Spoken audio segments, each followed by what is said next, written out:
오늘은 아브라함이 자기 인생에서 어떻게 선택을 잘 했는가, 이 문제에 대해서 여러분과 함께 하나님의 말씀을 나누겠습니다.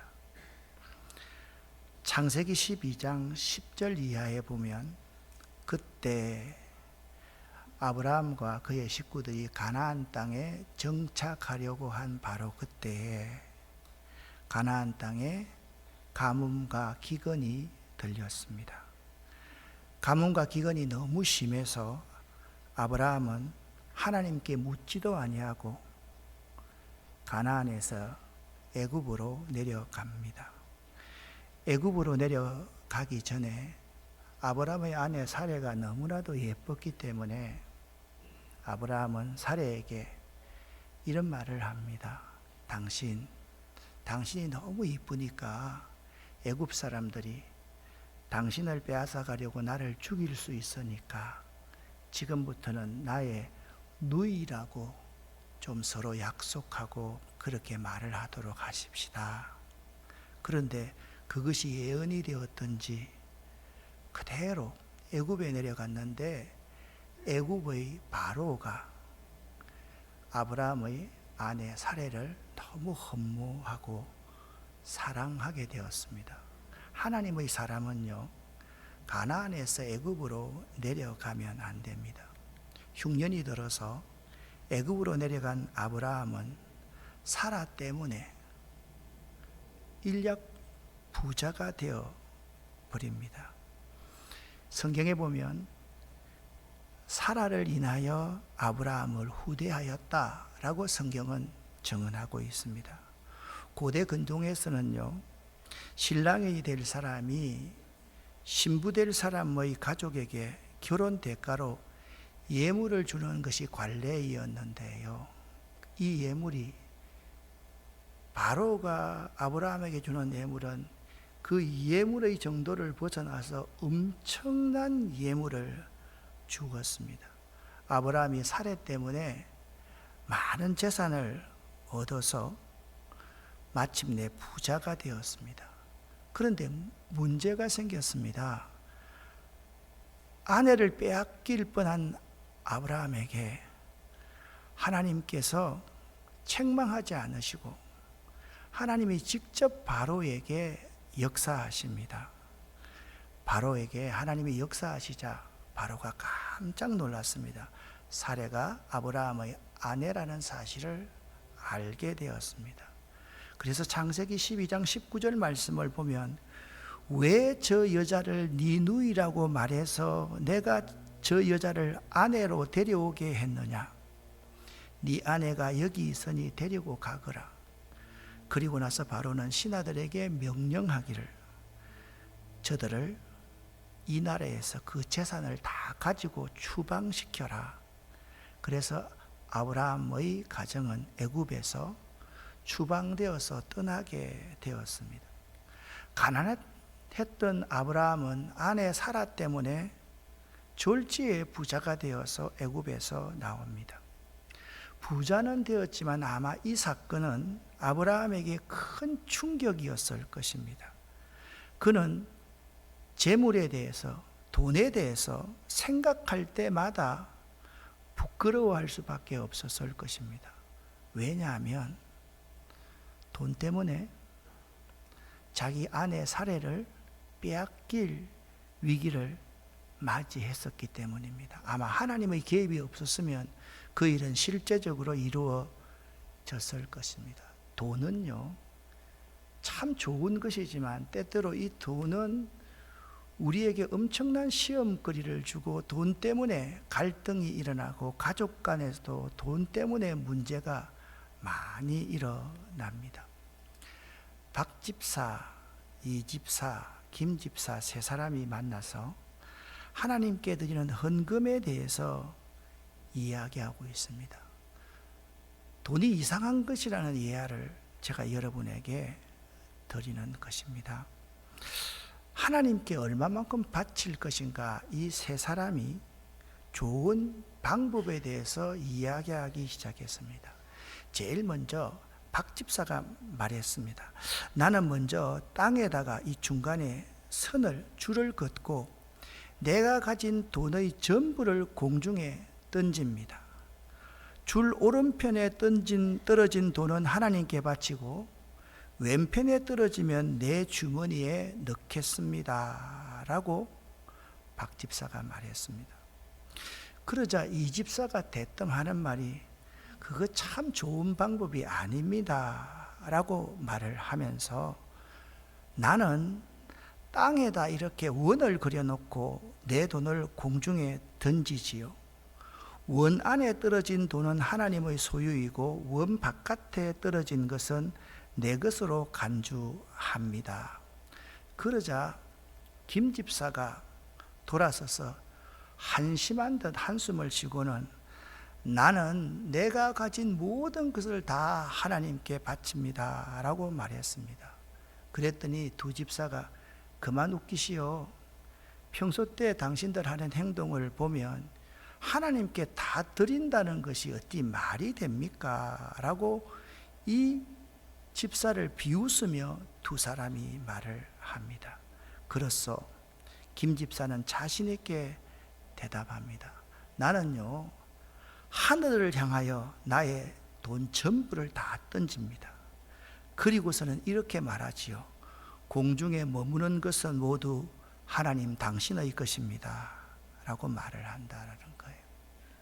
사람은 이렇게 참 간사합니다. 돈은 참 요상한 것입니다.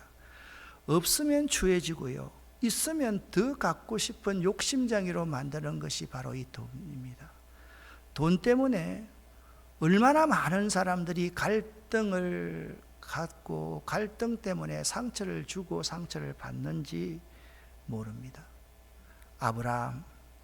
이 아브라함이 그 실수와 실패와 많은 상처 가운데 부자가 되어서 이제 애굽에서 가나안으로 올라왔습니다. 13장은 이런 배경으로 시작을 합니다. 아브라함이 애굽에서 그와 그의 아내와 모든 소유와 롯과 함께 네겝으로 올라갔습니다. 아브라함에게는 가축과 은과 금이 풍부하였더라라고 말씀을 합니다. 사랑하는 여러분, 실패는요, 누구나 다 합니다. 그래서 중요한 것은 실패가 아니라 실패 이후의 그의 인생입니다. 실패 후에 어떻게 하느냐에 따라서 실패가 그냥 실패로 낭비되기도 하고, 실패가 인생의 교훈으로 약이 되는 경험으로 유익하게 되기도 합니다. 아브라함이 다시 가나안으로 올라왔습니다. 아브라함은 부자가 되었다고 말씀을 드렸습니다. 아내의 결혼 지참금 때문에 부자가 되었습니다. 이때 아브라함은 돈, 경제, 재물에 대해서 큰 회의를 가질 수밖에 없었을 것입니다. 왜냐하면 그 이후의 말씀을 보면 그 이유가 보입니다. 13장 3절 4절 말씀입니다. 그가 길을 떠나 베델에 이르렀다. 그 베델이 어떤 곳이냐? 전에 장막을 쳤던 곳이다. 그러니까 갈대아 우르에서 떠나서 가나안 땅에 와서 제일 먼저 살던 집에 이르렀고, 또한 그 집 근처에 그가 처음으로 제단을 쌓은 곳, 거기서 여호와의 이름을 불렀던 그곳에 애굽에서 부자가 되어서 아브라함이 되돌아왔다라는 사실을 보면 알 수가 있습니다. 3절 4절 말씀을 좀 더 자세히 보면요, 이렇게 볼 수 있습니다. 아브라함과 그의 아내와 모든 자녀들과 가축들, 재산을 베델로 올라왔다. 곧 전에 장막을 쳤던 곳에 이르렀다. 그가 처음으로 제단을 쌓은 곳에 이르렀다. 거기서 하나님을 만나 예배하던 그 이전의 모습으로 아브라함이 지금 되돌아가고 있습니다. 창세기 기자는 아브라함이 자신이 하나님을 의지하지 않고 애굽으로 내려간 것에 대하여 회개했다라는 표현을 사용하지 않고 그가 자기 인생을 다시 애굽의 인생에서 가나안의 인생으로 되돌렸음을 본문 3절과 4절을 통해서 강조하고 있습니다. 바로 그 가나안 땅에서 재산 때문에 아브라함과 조카 롯의 서로 종들이 다투기 시작했습니다. 말씀드렸듯이 돈은 항상 다툼을 발생시키는 법입니다. 아브라함과 롯 둘이 더 이상 공존할 수 없을 정도로 서로가 다투기 시작합니다. 예수 믿는 장사하는 사람이 있었습니다. 실제 있었던 일인데요. 이 남자는 40대인데 이태원에서 가게를 차렸습니다. 이 남자가 장사가 잘 되지 않자 간절히 하나님 앞에 기도를 드립니다. 하나님, 월 수입이 1,000만 원이 되면 200만 원을 헌금하겠습니다. 이상하게도 그 기도를 하고 난 그 다음 날부터 갑자기 장사가 잘 되어서 그달 순수익이 800만 원이나 벌었습니다. 그러자 사나이는 하나님께 다시 이런 기도를 드립니다. 하나님 정말 대단하십니다. 하나님 먼저 당신 몫을 떼어놓고 나한테 800만 원을 주시다니요 라고 이야기를 하더랍니다. 오늘 본문 6절 7절 말씀을 여러분과 제가 함께 읽겠습니다. 아브라함과 롯에게는 가축이 아주 많았기 때문에 두 사람이 함께 살기에는 그 땅이 너무 좁았습니다. 아브라함의 목자들과 롯의 목자들 사이에 다툼이 일어나기 시작했습니다. 그때 그 땅에는 가나안 사람들과 브리스 사람들이 살고 있었습니다. 아멘. 여기 본문을 보십시오.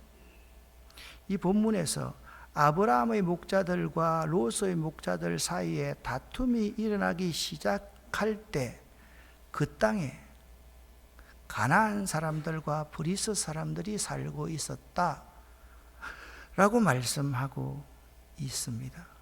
재산으로 인한 인생의 갈등을 만난 아브라함과 롯, 바로 그때에 불신자들이 갈등이 일어나는 그 광경을 지켜보고 있었던 것입니다.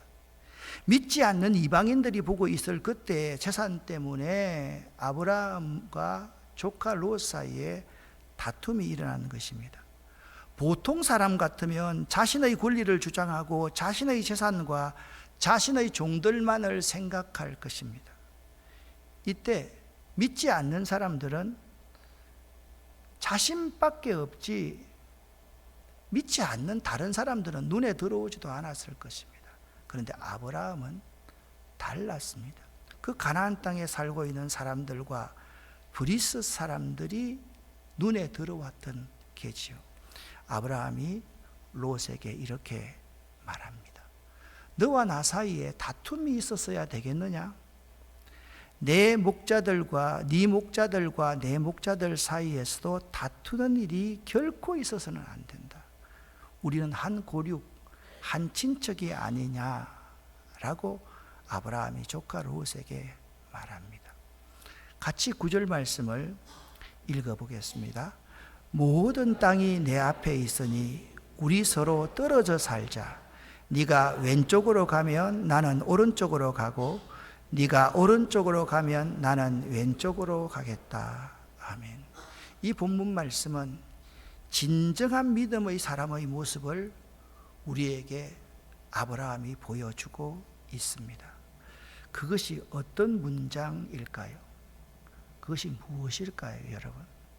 자, 아브라함이 네가 이쪽 하면 내가 이쪽 할게, 네가 저쪽 하면 내가 이쪽 할게. 그것이 믿음의 사람의 진정한 모습일까요?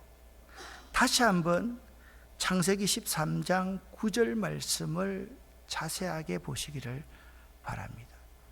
이 문장 처음에 모든 땅이 네 앞에 있으리, 롯 네 앞에 있지 않느냐? 그러니 우리 떨어져 살자라고 아브라함이 제안을 합니다. 우리들은 흔히 네가 왼쪽으로 가면 나는 오른쪽으로 가고 네가 오른쪽으로 가면 나는 왼쪽으로 가겠다라고 아브라함이 통 큰 양보를 했다, 그 부분만 이야기를 하지, 이 본문 말씀의 가장 중요한 키 센텐스를 놓치고 있기 쉽습니다. 이 양보의 전제가 있습니다. 그것은 모든 땅이 네 앞에 있으니 우리 떨어져 살자라는 아브라함의 제안입니다. 여기 모든 땅이 네 앞에 있으니 라는 아브라함의 제안이요, 정말 대단한 것인데요, 이 모든 땅이 네 앞에 있다라는 이 해석을 참 잘 번역해 놓은 분이 유진 피터슨의 메시지 성경입니다. 그 메시지 성경에는 모든 땅이 네 앞에 있으니 우리 떨어져 살자라는 말을 이렇게 번역해 놓고 있습니다. 같이 읽어보겠습니다. 주위를 둘러보아라. 저기 넓은 땅이 보이지 않느냐. 아멘. 믿음의 사람은요, 세상의 믿지 않는 자들 앞에서 믿음을 보이는 사람들이어야 합니다. 믿음의 사람은 세상의 믿지 않는 사람 앞에서 믿음을 증거할 수 있는 사람이어야 합니다. 믿음의 사람은 믿음으로 앞날, 그 사업의 앞날을 볼 줄 아는 사람입니다. 롯에게는 이 아브라함의 믿음이 없었던 것입니다. 아브라함은 지금 보이지 않는 실상을 보고 있습니다. 조카야, 네 눈을 들어 한번 주위를 살펴보겠니? 아무것도 없는데요. 그렇게 말할 수 있지만 아브라함은 보았습니다. 저기 너와 내가 함께 누릴 수 있는 넓은 땅이 보이지 않느냐? 아브라함은 조카에게 그렇게 지금 제안하고 있는 것입니다. 너와 내가 함께 누릴 수 있는 땅이 이 좁은 땅에서 서로 우리 권력이 싸우는 것이 아니라 더 넓은 땅에서 함께 더불어 살아갈 수 있는 넓은 땅을 하나님이 우리에게 주셨단다. 그러니 우리가 한번 떨어져서 살아보자구나. 지금 우리들에게 필요한 것은 믿음의 도전의식입니다. 사실 아브라함이 이러한 믿음의 도전의식을 갖고 인생의 바른 선택을 할 수 있었던 몇 가지의 밑거름, 근거가 있습니다. 그 몇 가지의 근거를 알아야만 합니다. 첫 번째, 하나님의 말씀을 듣지도 않고 애굽으로 내려갔던 아브라함의 실수입니다. 그로 인해서 아내를 빼앗길 뻔한 실패입니다. 아브라함은 이 실수와 실패를 통한 바른 가치관, 인생관, 돈에 대한 철학을 수립할 수 있었던 것입니다. 실수, 실패 그 자체가 도움이 된다는 의미가 아닙니다. 실수와 실패 그 자체를 통한 바른 가치관의 정립, 바른 철학의 정립이 반드시 필요하다라는 말씀입니다. 똑같은 술주정뱅이 아버지를 둬도 바른 인생관과 가치관을 가진 사람은 술꾼이 되지 않고 성실한 사람, 성공적인 사람을 사는 사람이 있습니다. 그러나 그렇지 않는 사람은 술주정뱅이 아버지를 비관하고 아버지 때문에 자기 인생을 비관하고 더 타락하고 부정적인 사람이 될 수 있는 것입니다. 교회의 문제도 마찬가지고 관계의 문제도 마찬가지입니다. 상처를 받았으면 자꾸 그 과거의 상처에 함몰되어서 사는 사람, 그러한 사람은 더더욱이 부정적인 사람, 사람과 어울리지 않는 그러한 사람이 되지만은 그 상처를 디딤돌로 하여서 미끄럼으로 하여서 새로운 가치관, 철학을 정립하는 사람이 있다라는 것입니다. 아브라함이 바른 선택을 할 수 있었던 것은 실패를 통한 바른 가치관의 정립이 있었기 때문입니다. 또 한 가지, 아브라함은 남과 다른 가족애가 있었습니다. 자신이 속한 공동체를 아끼는 마음이 있었습니다. 가족 공동체는 이 세상에서 하나님께서 우리들에게 주신 가장 귀중한 은총의 선물입니다. 그래서 가족들을 대할 때 서로가 조심하고 서로가 예의를 갖추고 서로가 서로를 존중할 수 있어야만 합니다. 어떤 과거의 사건들에 매달려 가족의 중요성을 내팽개칩니다. 참 어리석은 사람입니다. 만약 가족 공동체가 이 가운데 없는 사람이 있다면 적극적으로 교회 공동체 안에서 그러한 가족을 찾으시기를 바랍니다. 교회는 가능합니다. 목사, 장로, 권사, 집사님 가운데 충분히 이런 사람들이 많이 있을 수 있습니다. 세 번째, 아브라함의 바른 선택에 매우 도움이 되었던 것은 아브라함은요, 하나님 말씀에 주목하였고 하나님의 명령에 철저하게 순종하는 삶을 살았습니다. 13장 3절 4절을 다시 한번 보시기를 바랍니다. 애굽에서 하나님 말씀을 듣지 않고 내려가서 처절한 실패를 맞이했습니다. 다시 그곳에 추방당해서 가나안으로 돌아왔을 때 아브라함과 그의 가족들이 되돌아온 것이 어디입니까? 아브라함의 이 영적 복원력에 주목하시기를 바랍니다. 아브라함은 다시 베델로 갔습니다. 아브라함은 전에 장막을 쳤던 곳으로 갔습니다. 바로 그것은 하나님께 전에 제단을 쌓고 예배드리면서 첫사랑을 회복했던 바로 그곳이었습니다. 갈대아 우르를 떠나서 가나안 땅에 처음 왔을 때 하나님 앞에 내가 이렇게 살아가겠노라고 다짐했던 그 장소에 실패한 후에 다시 아브라함이 올라왔던 것입니다. 이것이 아브라함의 영적 복원력입니다. 거기에서 하나님께 예배드리는 삶을 회복하는 아브라함처럼 여러분들도 이러한 영적 복원력을 가지실 수 있기를 예수 이름으로 간절히 부탁드립니다. 네 번째, 아브라함의 좋은 밑거름이 여기 있습니다. 아브라함이 인생의 바른 선택을 함에 있어서 중요한 것은 그의 믿음이었습니다. 하나님은 아브라함을 믿음의 사람, 믿음의 조상이라고 칭찬하십니다. 우리가 아브라함처럼 가는 곳마다 하나님을 경외함으로 예배의 제단을 쌓고 진실되게 하나님을 예배하기를 힘쓴다면 하나님의 도우심을 입고서 하나님의 살아계심을 능력 있게 증거하게 될 것입니다. 심지어 실패를 통해서도, 여러분의 그 실패를 통해서도 하나님의 살아계심을 능력 있게 증거하게 될 것입니다. 이런 전제, 조카야, 눈을 들어서 한번 주변을 한번 둘러보겠니? 너와 내가 거할 수 있는 충분한 땅을 하나님께서 허락하셨단다. 여기 좁은 땅에서 우리가 싸우지 말고 넓은 땅으로 우리가 나아가야 되지 않겠니? 너가 먼저 선택하거라. 아브라함이 이렇게 선택을 양보했는데, 그러면 아브라함은 어떤 선택을 했습니까? 아브라함은 이런 선택을 합니다. 자신에게 손해가는 쪽을 택합니다. 보이지 않는 것을 선택합니다.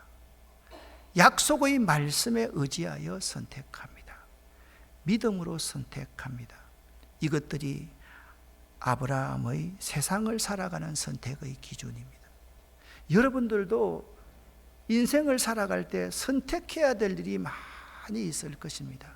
그것이 하나님의 뜻에 가까우려고 하면 나에게 손해가는 쪽을 먼저 선택하십시오. 보이지 않는 것을 먼저 선택하십시오.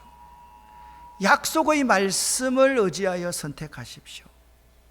믿음으로 선택하십시오. 여기 아브라함과 롯이 있습니다.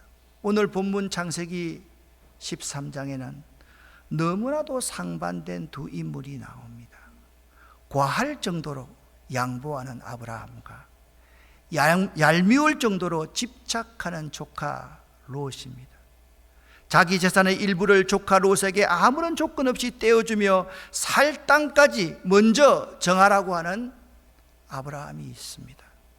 그런데 조카 롯은 그 아버지 같은 아브라함에게 고맙다는 말 한마디도 없이 뒤돌아보지도 않고 좋은 땅으로 냉큼 떠나는 참 야속한 롯이라는 인물입니다. 어떻게 보면 아브라함이 참 바보인 것처럼 보이지 않습니까? 아브라함은 왜 이런 바보 같은 선택을 했을까요? 아브라함은 왜 이렇게 세상에서 손해보는 선택을 했을까요? 그건요, 아브라함이 돈보다 하나님의 뜻을 더 소중하게 여겼기 때문입니다. 이것이 우리가 배워야 될 점입니다. 우리가 인생을 살아나가노라면 선택해야 될 때가 있습니다. 여러분은 지금까지 어떤 선택을 해왔습니까?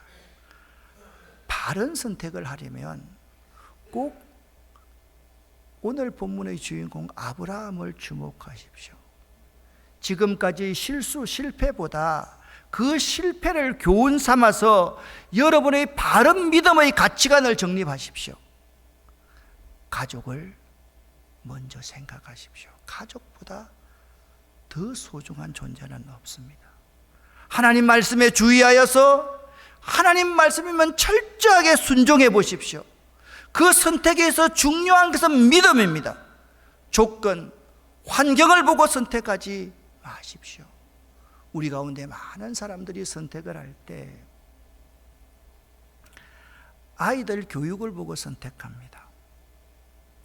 경제적인 문제를 보고 선택합니다. 집을 먼저 마련해 놓고 선택합니다. 그것이 중요하지 않다는 말이 아닙니다. 매우 중요합니다. 그러나 그것들이 우리들의 믿는 우리들의 선택의 기준이 되어서는 결코 안 됩니다. 하나님이 선택의 기준이 되어야만 합니다. 하나님의 바라심이 선택의 기준이 되어야 한다라는 사실입니다. 사랑하는 아름다운 교회 성도 여러분, 실패한 이후에 아브라함처럼 살아가 보십시오. 그러면 실패한 이후에 아브라함과 롯의 삶은 어떠했습니까? 10절부터 11절까지 말씀을 보면 롯이 땅을 둘러보니 롯 자신이 보기에 그곳은 여호와의 동산 같고 애굽 땅 같기도 하였습니다. 롯 개인의 관점입니다. 그래서 롯은요, 요단 평원에 살기로 작정합니다. 그런데 아브라함은 가나안 땅에 살기로 작정합니다. 롯이 선택했던 요단 평원 주변이 어떤 곳이었습니까? 소돔이라는 곳이었습니다. 그 소돔 땅은 항상 여호와께 죄를 짓고 있는 땅이라 말씀하고 있습니다. 롯이 떠난 후에 여호와께서 아브라함에게 나타나셔서 말씀하십니다. 여러분, 롯이 떠난 뒤 아브라함이 얼마나 힘들어했으면 여호와께서 아브라함에게 직접 나타나셔서 말씀하셨겠습니까? 롯이 아브라함을 떠나간 뒤에 그 선택의 결과, 먼저 양보하고 포기하고 보이지 않는 것을 중심으로 선택하고 자기 스스로가 하나님의 뜻에 따라 선택한 그 결과가 어떻습니까? 오늘 14절, 15절 말씀을 보면 이렇게 말씀하고 있습니다. 롯이 아브라함을 떠난 뒤에 마음 아파하고 괴로워하고 있는 아브라함에게 여호와께서 나타나서 말씀하셨습니다. 네 주변을 둘러보아라. 네가 서 있는 동서남북을 다 둘러보아라. 내 눈에 보이는 이 모든 땅을 내가 영원히 너와 내 자손에게 줄 것이다. 할렐루야. 롯이 아브라함을 떠난 후에 아브라함은 물질의 복을 받습니다. 그리고 16절 말씀을 보십시오. 네가 내가 네 자손을 땅의 티끌만큼 많게 해주리니 말씀하고 있습니다. 아브라함은 롯이 떠난 후에 그 선택의 결과로 자손의 복을 받습니다. 저는 여러분들이 이런 복을 받기를 예수 이름으로 간절히 축원합니다. 세 번째 복입니다. 롯이 아브라함을 떠난 후에 하나님께서 아브라함에게 말씀하십니다. 일어나거라. 이 땅을 동서남북으로 돌아다녀 보아라. 하나님이 너와 내가 함께 누릴 수 있는 엄청난 땅을, 네가 밟을 수 있는 무한한 땅을, 네가 꿈꾸는 무한한 땅을 너에게 주겠다라고 말씀하고 있습니다. 아브라함이 받은 세 번째의 복은 진취적으로 행동하는 믿음의 복을 아브라함이 받습니다. 사랑하는 성도 여러분, 실패 가운데 선택의 기로에 서 있는 성도님들이 이 자리에 계실 것입니다. 앞으로 사업을 하면서 내가 이렇게 하면 해보리라 선택의 기로에 서 계신 분들도 이 자리에 계실 것입니다. 여러분의 실패와 좌절과 절망은 그것이 여러분에게 아주 좋은 밑거름이 될 수 있다. 이 사실을 꼭 명심할 수 있기를 예수 이름으로 간절히 축원합니다. 아브라함처럼 살아갈 수 있는, 선택할 수 있는, 아브라함처럼 눈을 들어서 믿음으로 우리가 함께 거하게 누릴 수 있는 동서남북을 바라볼 줄 아는 영적인 눈이 여러분에게 떠여지시기를 예수 이름으로 간절히 축원합니다. 기도하겠습니다. 살아계신 하나님 아버지요, 여기 선택의 기로에 서 있는 분들이 많이 있습니다.